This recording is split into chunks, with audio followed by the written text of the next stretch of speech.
Bien, como les está avisando ahí, empecé a grabar la clase con la finalidad después de subirla a la plataforma. Bien, como les venía diciendo, les recuerdo, chiquitos, que estábamos con esto de la situación de los Estados Unidos previo a la crisis del 30. Había quedado en subirles a ustedes un video sobre las casas, para que se entienda un poquito el concepto relativo de pobreza. El otro día estaba mirando un video,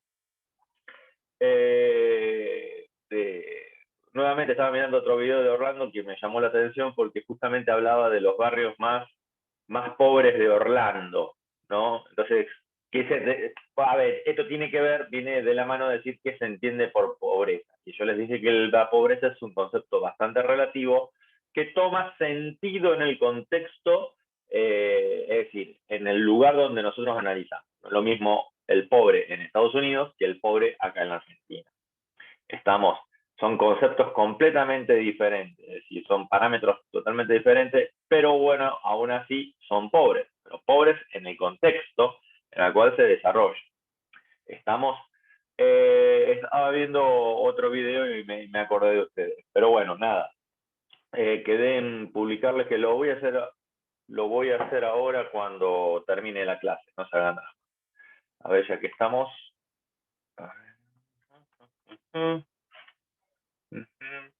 Ya que estamos, lo busco ahora al video y ya se los paso, ya se los doy para que lo tengan. Que tampoco quiero que arranque el video. Pucha, no me acuerdo cómo se llamaba este youtuber, como para mira, justo hoy, siempre me lo pone acá en YouTube, siempre me da recomendaciones de él, pero hoy no. Ya sé.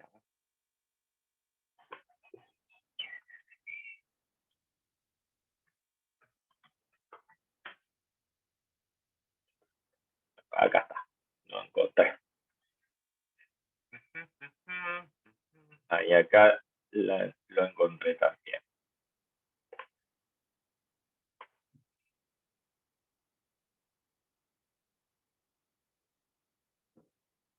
Ahí está. ¿Se escuchó lo que...? No, no se escuchó, ¿no? No se escuchó. No, Bien, perfecto. Porque salió la publicidad. Ahí les compartí el video para que lo miren. Este es un video que sacó este personaje que es un venezolano viviendo en los Estados Unidos. Tiene de todo. A mí me interesó este video puntualmente. Hay cosas que son interesantes, hay cosas que son una real porquería, sinceramente, como todo. Y puntualmente este video me interesó mucho porque él habla sobre la situación de la ciudad más pobre de los Estados Unidos. Y yo dije, bueno, esto está muy interesante para comparar. No se olviden, si tienen, para que ustedes contrasten, denme un segundito, que se entiende por pobreza y que no.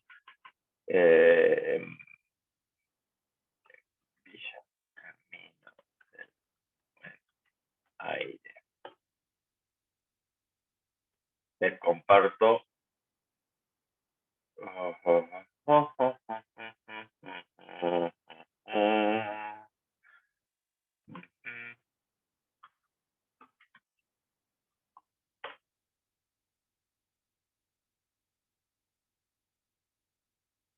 No, muy largo, muy largo.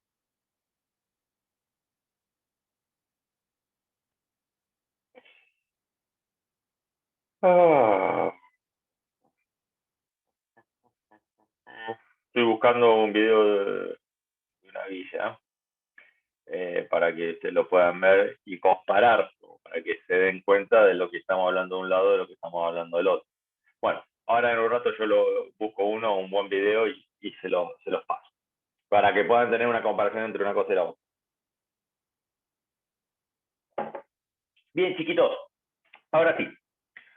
Vamos a centrarnos en la explicación concreta que nosotros que habíamos iniciado sobre los Estados Unidos. Cuando nosotros hablábamos, yo les dije, de Estados Unidos en los años 20, Tengan en cuenta lo siguiente, que estamos hablando de una época de prosperidad económica fenomenal como nunca antes había vivido la historia norteamericana. Es decir, acá Estados Unidos empieza a tomar estas características que ya por la cual nosotros la conocemos. Es decir, cuando nosotros pensamos en Estados Unidos, pensamos en prosperidad económica. Bueno, en algún momento empezó esta prosperidad económica y puntualmente empezó en los años 20, acá finales de la década del 10, después de la Primera Guerra Mundial y ya con fuerza en los años 20. Al punto tal de que ahí quedó una imagen que los años 20 es la época dorada económica de los Estados Unidos. No fue la única, porque después de la Segunda Guerra Mundial vino una segunda etapa de prosperidad también fenomenal en los Estados Unidos, que fueron los 50, 60, que en Estados Unidos prosperó económicamente de forma increíble. Pero ya tuvo una primera probada de esta prosperidad en los años 20. Es decir, la gente ya empezó a ser común que la gente pudiera acceder a la compra de auto o a la compra de casa o a la compra de electrodomésticos o a la compra de, bueno, y a la compra y a la compra y a la compra. Es decir, acá empezó a formarse, a crearse esta famosa maquinaria económica norteamericana que nosotros ya conocemos también por las películas. Es decir, la prosperidad económica en los Estados Unidos no empezó a encontrar techo, es decir, como que no era, parecía ser una prosperidad ilimitada, es decir, que el cielo era el límite en ese sentido. Entonces, si esta prosperidad económica se tradujo en un mejoramiento económico, mejoró la calidad, notoriamente mejoró la calidad de vida de las personas comunes y corrientes. Es decir, yo no estoy hablando del millonario, yo no estoy hablando acá de las grandes fortunas, es decir, de los Rockefeller o de Ford o de Dodge o de lo que sea. En realidad acá estoy hablando de personas comunes y corrientes, de lo que se llama, lo que el norteamericano le llama el average Joe, el Juan común y corriente, ¿se entiende? Entonces, es decir, el Homero Simpson, para que ustedes lo tengan en claro, sí. El Homero Simpson es la representación del norteamericano común promedio, ¿no? Sí, claramente acá empezó a mejorar considerablemente su calidad de vida. Cada día vivía mejor y mañana voy a vivir mejor de lo que vivía hoy. Entonces, por eso yo decía que es como una suerte de prosperidad ilimitada. Y acá, en este auge económico que se extendió casi toda la década del 20, no se olviden que la crisis estalló en 1929, que tenemos un primer cimbronazo en febrero y después tenemos un segundo cimbronazo, es decir, una segunda alerta, que esa fue la estocada mortal, que se le dice ya el toque final, fue en octubre del 29. Es decir, que la cuestión ya estaba, para el 29, la cuestión ya estaba complicadísima. Pero para principios de la década del 20 esto era impensado. Entonces Estados Unidos vivía una suerte de prosperidad como nunca antes la había visto. Pero, dicho sea esto, de la prosperidad que vivió a lo largo de toda la década, de a poquito empezó a formarse, empezó a tender este camino hacia una futura crisis que nosotros vamos a conocer en los 30.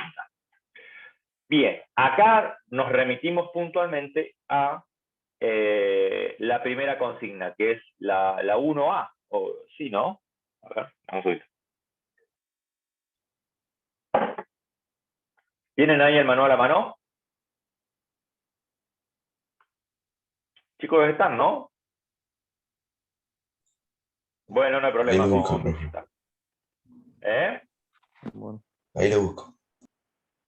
Bueno.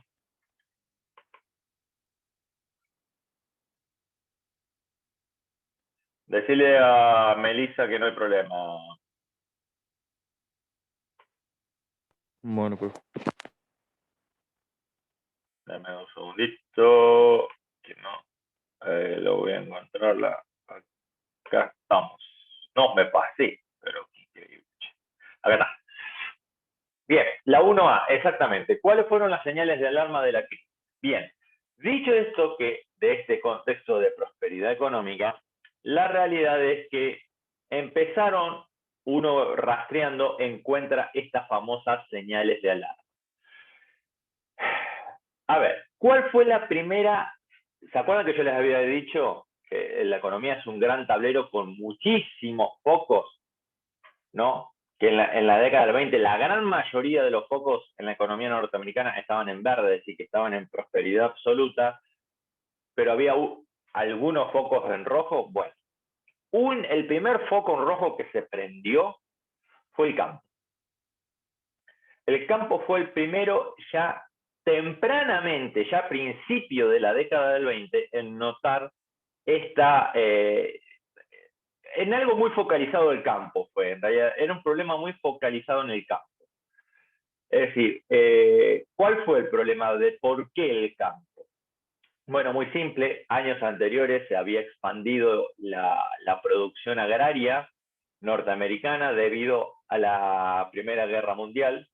Entonces, muchos campos se habían puesto en producción, campos que antes no estaban en producción, muchos campos se pusieron en producción y destinaron todos estos recursos del campo, se enviaban a los esfuerzos de la guerra en Europa.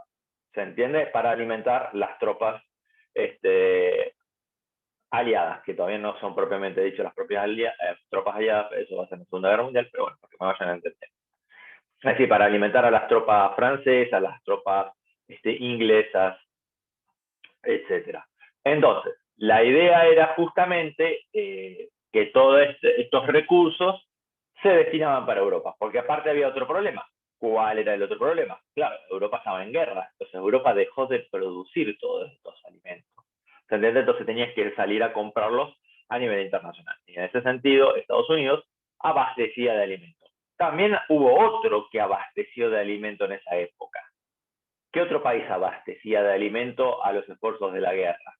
Que de hecho a ver, ese país no abastecía a los esfuerzos de la guerra. Ellos vendían alimentos, punto, como siempre lo hicieron. ¿Qué país del mundo creen que estaba haciendo eso también? Aparte de los Estados Unidos. ¿Argentina? Relevante para mí. ¿Perdón? ¿Argentina? Correcto. Argentina también estaba vendiendo alimentos. El problema de Argentina es que también vendía para el otro lado. Es decir, no solamente que le vendía a los ingleses, también le vendía a otra gente. ¿A quién? A los alemanes. Ahí empezaba el problema, ¿se entiende? Para nosotros no era problema porque nosotros éramos un país neutral y nosotros no teníamos nada que ver con el conflicto de la Primera Guerra Mundial. Pero el otro bando como que se lo tomó muy a mal ese tipo de situaciones, ¿se entiende? No les cayó bien al otro bando. Pero bueno, allá ellos. Continuemos.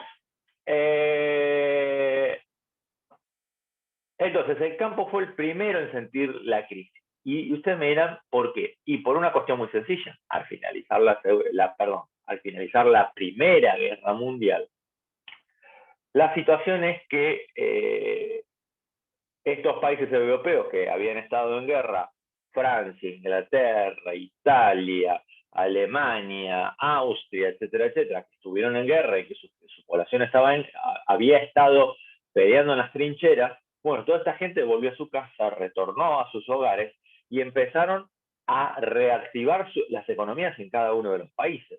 Y en ese sentido, una de las cosas que se reactivó en Europa fuertemente, se reactivó, fue el campo.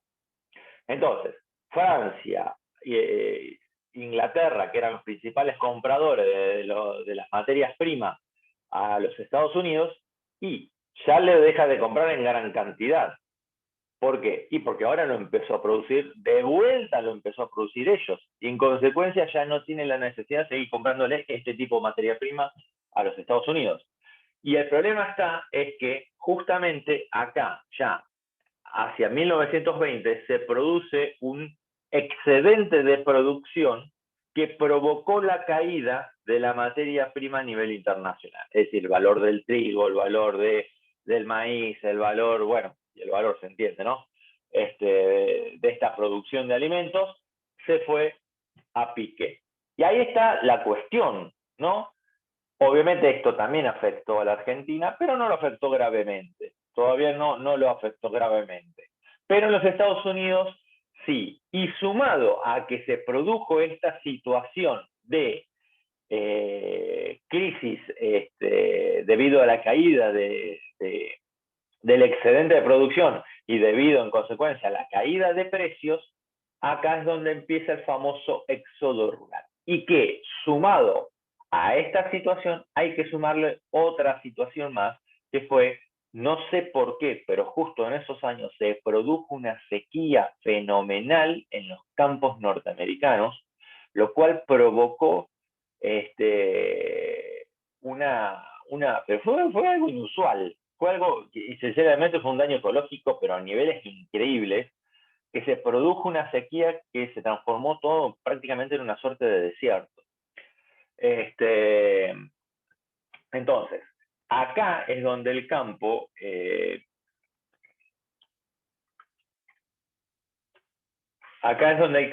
empieza con la expulsión de mano de obra.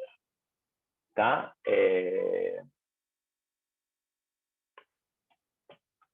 Y estos campos que se habían puesto en, en, en producción, ¿no? Rápidamente son abandonados. Acá estoy tratando de buscar, miren, acá justamente encontré una imagen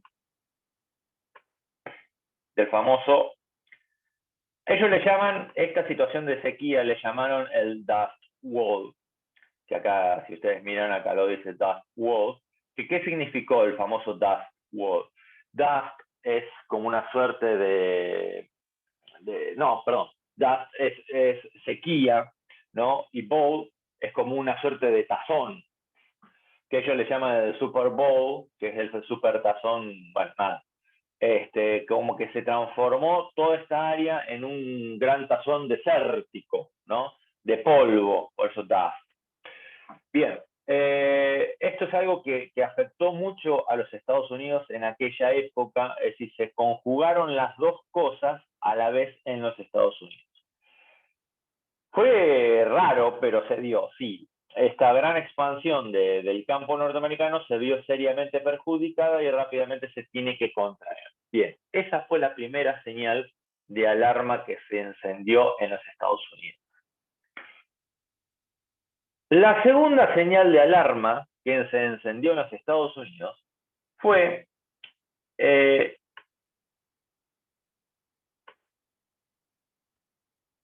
se me fue?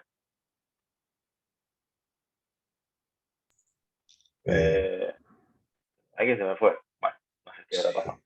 Ya volverá. La segunda señal de alarma que Agostina. se empieza ¿qué le pasó? Tenía problemas de internet seguramente. La segunda señal de alarma que se produjo fue, a ver, se empieza a dar una situación de especulación hacia 1925, bien digo. Hacia 1925 se empieza a dar una suerte de especulación que va a empezar a crecer a pasos agigantados con los meses. Bien, y acá me quiero detener un segundito. ¿Qué se entiende por especulación? Este es un concepto fundamental, la especulación. ¿Por qué? Porque de acá, justamente de este punto de la especulación, empieza a ramificarse una serie de problemas, ¿no? Para todos los lados, que termina jugando muy, muy desfavorablemente hacia 1930. Vamos de vuelta.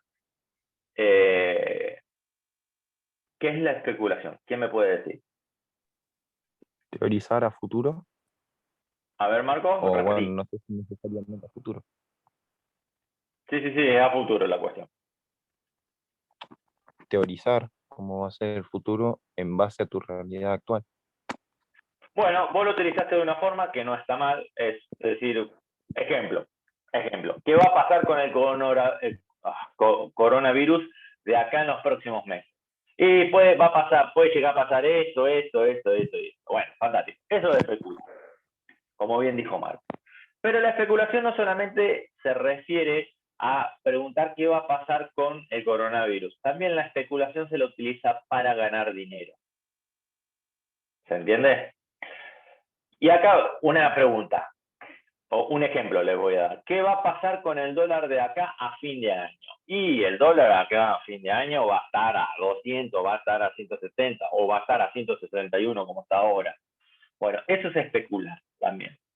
Entonces, mucha gente utiliza esto de la especulación, ver cómo puede llegar, qué puede llegar a pasar a futuro para ganar dinero. ¿Se entiende? Y no solamente lo hace con, por ejemplo, comprando dólares, también lo hace con otras cosas que se llaman, por ejemplo, acciones. ¿Alguien conoce el El Bitcoin? Bitcoin, ¿Alguna vez pero, escucharon hablar del Bitcoin? El resto. Sí, sí, yo sí. Bien. pero El profe, Bitcoin. hay varios tipos. Sí, Porque espera, tenés, vamos de poquito. Vamos de poquito porque no quiero ahogar a nadie en el camino. Sí. Otro ejemplo que existe ahora en los últimos 3, 4 años, en realidad ya existe desde el 2013. Yo la primera vez que lo escuché al Bitcoin era en el 2013. Tiene el Bitcoin, para que más o menos se vayan poniendo en sintonía, es una moneda virtual y dificilísima de poder copiar o, bueno, nada, reproducir, falsificar. Es una moneda virtual que la gente le otorga valor. Y este valor, obviamente, cotiza al igual que el dólar. Al igual que el dólar, cotiza el Bitcoin. Lo que pasa es que el Bitcoin, cuando yo me enteré, el Bitcoin salía, creo que era algo así, de un Bitcoin, $130 más o menos. El Bitcoin hace 3 meses atrás o 2 meses atrás estaba en $60.000. Cuando yo me enteré valía $110. Un visionario total. Oh, qué increíble. Bueno, hoy está a $32.000 más o menos el Bitcoin. Sí, está carísimo el Bitcoin. Sí, igual aún así perdió valor de forma con para en el $37.000. Ah, no, perdón, un gran negocio. $39.000 estoy viendo la cotización del Bitcoin. Está carísimo. Sí, cuando yo me enteré valía $100. Yo si hubiera comprado Bitcoin, pero bueno, nada, me dormí. ¿Qué va a hacer? Igual hace unos Hay meses una nueva, atrás, profe. ¿perdón? Hay una nueva que es China, que supuestamente está también escalando. Sí, Es hay 3 el millones, Bitcoin. tenés Ethereum, tenés Tether, Sí, pero tenés solo Bitcoin especulación. norteamericano, tenés Bitcoin europeo, tenés Ethereum, tenés 3 millones, tenés el DAI, que es una stablecoin. Sí, olvídate, Sin tenés, pensar cuáles van a ser las La más criptomoneda también. sí, tenés 3 millones. Y como todo, digamos, el Bitcoin, para esto no va a ser para explicar. El Bitcoin, al igual que muchas otras cosas, cotiza en mercado. ¿Se entiende? Eh, digamos, cotiza, tiene una cotización. Y esa cotización hace que la gente especule. ¿Se entiende hasta acá lo que trato de decir? Entonces, si tu Sí. especulación sale favorable, si vos lograste dar en el clavo qué va a pasar con esto en el futuro, y podés ganar plata. Si yo hubiera sabido en el 2013 que esto iba a aumentar de forma considerable, como me está anunciando en este momento Marcos, ahí con una criptomoneda, que me dice, profe, apuéstele a esta que va a ver que... Sí, pero ahí está el problema. Le apostás. ¿Se entiende? Y al igual que justamente podés ganar, también podés perder. Y ese es el Que no problema que arriesga no tiene. gana. ¿Perdón? El que no arriesga no gana. Sí, dice el dicho, exactamente, pero normalmente la gente que va al casino, del 100% que va al casino, el 99% vuelve seco, ¿eh? Es Sí, una bueno, realidad también. pero las más personas que van al casino saben que la casa siempre gana. Pero no. El casino porque ya tiene un sistema para hacer que te obsesiones, pero no te gusta. Pero el Bitcoin pasa exactamente lo mismo, no te creas que no escapa de esa realidad. Tiene exactamente la misma lógica, porque la especulación es una apuesta. No hay nada seguro en esto, en la especulación. No es que vos realmente, vos ponés ese dinero acá y realmente baja 100% vos ganás. De hecho, dicho sea de paso, para que vos tengas una idea, y lo estoy mirando acá la cotización, el 2 de mayo el Bitcoin salía a $58.000 y al 16 de mayo, es decir, días después, estaba en 38, es decir, bajó $20.000. Tuvo un bajón abrupto, pero fenomenal. ¿Tá? Y era una papa caliente, nadie lo quería. Perdón, llegó a 34. Es decir, nada te garantiza que realmente eso te vaya a salir bien. La especulación justamente tiene ese factor. Claro, mientras que el Bitcoin estuvo saladísimo, claro, venía aumentando, empezó la escalada, el 18 de octubre empieza la escalada aproximadamente, que estaba en $11.000, y 4 meses después, 5 meses después, estaba en 60. Claro, durante esos 5 meses estuvo subiendo pasos agigantados. Todo el mundo quería comprar. Hoy se puso picante la cuestión. ¿Tá? Y podríamos decir que se estabilizó en $38.000. 39.000. Pero vamos de vuelta, nada te garantiza que dentro de 2 horas eso no empiece a bajar. Porque no deja de ser eso, ¿qué? Una especulación. Vos podés sacarme todos los cálculos, decirme esto, aquello, pero no, nadie te garantiza porque no se basa en nada concreto. ¿Está? Y ese es el problema que tiene la especulación. Y eso es algo que se empezó a vivir a partir de 1925 en adelante, que empezó a darse un fenómeno especulativo, sobre las acciones de una empresa. ¿Me siguen todos hasta acá? Que esto, a ver, Sí, sí. ¿qué son las acciones de una empresa? Las Eso también me inversiones. toca. ¿Eh? Las inversiones. No propiamente dicho. Mm, La acción, Las acciones no son esas digamos, cosas que le generan dinero. sí, pero para. Eso es un efecto secundario. En realidad, la acción propiamente dicho es una representación de un porcentaje X, porque varía de empresa a empresa, es una representación de un porcentaje X, ¿no? De la empresa. Ejemplo. Coca-Cola. Coca-Cola es una empresa que cotiza en bolsa sus acciones, ¿está? Y que obviamente, como toda cotización, sube o baja esa cotización. ¿Y qué hizo Coca-Cola? Bueno, muy simple. Coca-Cola agarró Coca-Cola Estados Unidos, porque no es Coca-Cola, no existe Coca-Cola mundial. Es Coca-Cola a nivel mundial, pero en cada país es una empresa aparte. ¿Se entiende? No existe, por eso yo le digo, no existe Coca-Cola planetario. Está Coca-Cola Estados Unidos, Coca-Cola Argentina, Coca-Cola Brasil, bueno, ¿se entiende? ¿No? Bien. Entonces tomemos las acciones Coca-Cola Estados Unidos, que es la central. ¿Qué hizo la empresa? Muy simple, dijo, bueno, de 0 a 100, esta es mi empresa, ¿está? ¿Y qué hago yo? La parto en pedacitos chiquititos, ¿no? Cada pedacito chiquitito es una acción. La totalidad de las acciones me da la totalidad de la empresa. ¿Se entiende esto? Es como si yo agarro, no tengo una regla a mano como para... Agarro una regla, a ver, acá está, mira, acá, justo, acá tengo. Imagínense que esta es la totalidad de la empresa, agarro la regla, acá, agarro la regla y, digamos, esta es la totalidad de la empresa. Y cada milímetro es una acción, ¿está?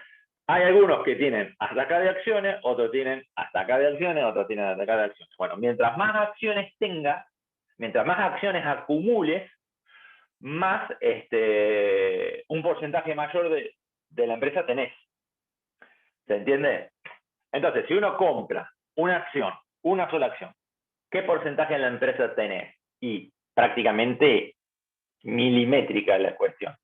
Si vos tenés el 30% de Coca-Cola Estados Unidos y sos multimillonario, así nomás te lo digo, si vos tenés el 30% de las acciones de Coca-Cola en Estados Unidos, sos multimillonario. Así de simple la cuestión, sí, porque realmente cada acción vale mucho. ¿Se entiende? Entonces, esas acciones cotizan en bolsa. como sube, puede bajar. ¿Se entiende? Bien. Entonces, lo mismo es Ford, lo mismo es Chevrolet, lo mismo es, no sé, a ver, McDonald's, lo mismo es Burger King, lo mismo es Pizza Hut, lo mismo es Calvin Klein, lo mismo es, bueno, a ver, qué sé yo, Uniqlo, bueno, ¿perdón? Pantene. No te entiendo lo que decís. ¿Qué marca decís ahí? Ok. Lo mismo es YPF, lo mismo es Pampa Energía, que es una empresa también local de acá, no muy conocida, pero aún así una empresa muy importante. Lo mismo es el Banco Galicia, lo mismo es el Banco Santander, bueno, y así, se entendió el concepto, ¿no? Se entendió el concepto. Entonces, las grandes mayorías, no todas las empresas, pero las grandes mayorías, tienen esto de las acciones. Bueno, lo mismo sucedía en los años 20. En los años 20 también existían, las grandes empresas norteamericanas tenían acciones. Ejemplo, Ford. Ford era una empresa de aquella época que existía y tenía acciones. Lo mismo Chevrolet. Lo mismo, bueno, a ver, qué sé yo, otra empresa de aquella época, bueno, no me acuerdo. Empresas de extracción de hierro, por ejemplo. O las empresas ferroviarias, por ejemplo, ¿no? Tenían acciones. Entonces miran, ¿y para qué hacen esto las empresas? Bueno, esto tiene que ver con una forma también de protegerse los inversores, porque como dice el dicho, no hay que tener todos los huevos exactamente en la misma canasta, porque si se caen se rompen todos los huevos, entonces reparten sus inversiones y se aseguran que, bueno, en esta diversificación de inversiones se aseguran ante posibilidades de pérdida. Y porque hay empresas que desaparecieron, ¿sí? Y como desaparecen las empresas, desaparecen las fortunas, es decir, se fuma la fortuna. Entonces existe este sistema de acciones. Entonces una persona que tiene mucho dinero, se dedica a esto, compra un paquete de acciones acá, compra un paquete de acciones allá, compra otro paquete de acciones por allá. Entonces, de esa manera diversifica y puede ganar. Bien, voy cerrando porque ya nos estamos quedando sin tiempo, chicos. Y vamos a cerrar la idea con esto. Entonces, para que ustedes les quede bien claro, a partir de 1925 en adelante, se empezó a vivir un proceso especulativo en general, en la gran mayoría de las acciones que cotizaban en Wall Street en aquella época, que es la bolsa de valores de Nueva York, que sigue siendo la bolsa de valores más importante del planeta hasta el día de hoy, empezó a vivir un fenómeno de expansión, es decir, las acciones de la mayoría de las empresas empezó a subir su cotización. ¿Tá? No, nunca es una cotización, un alza así lineal que nunca tiene retrocesos. Obviamente que tiene micro retrocesos, pero en general la curva a largo plazo era una curva ascendente lineal. ¿Me siguen hasta acá? Entonces, este ascenso de la bolsa de valores, de las acciones en Nueva York, fue estimulando o retroalimentando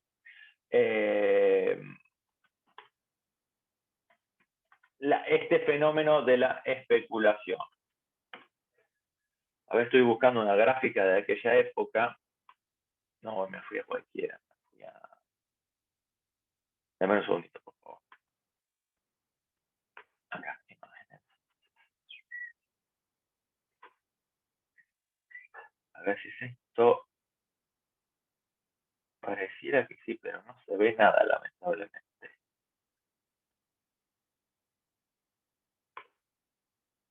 Ah, qué lástima. Bueno, ya voy a encontrar una. Esto hizo que, ejemplo, acá tengo. Justito, mira, me salvó esta gráfica. Ya se está por cortar, así que vamos a hacerlo bien rápido, para que ustedes lo puedan ver. Acá en 1922, observen que es un movimiento normal de la bolsa, este es un movimiento normal, y a partir ya de 1925 que tenemos acá, empezamos a notar un ascenso generalizado, ¿no?, de la bolsa de valores.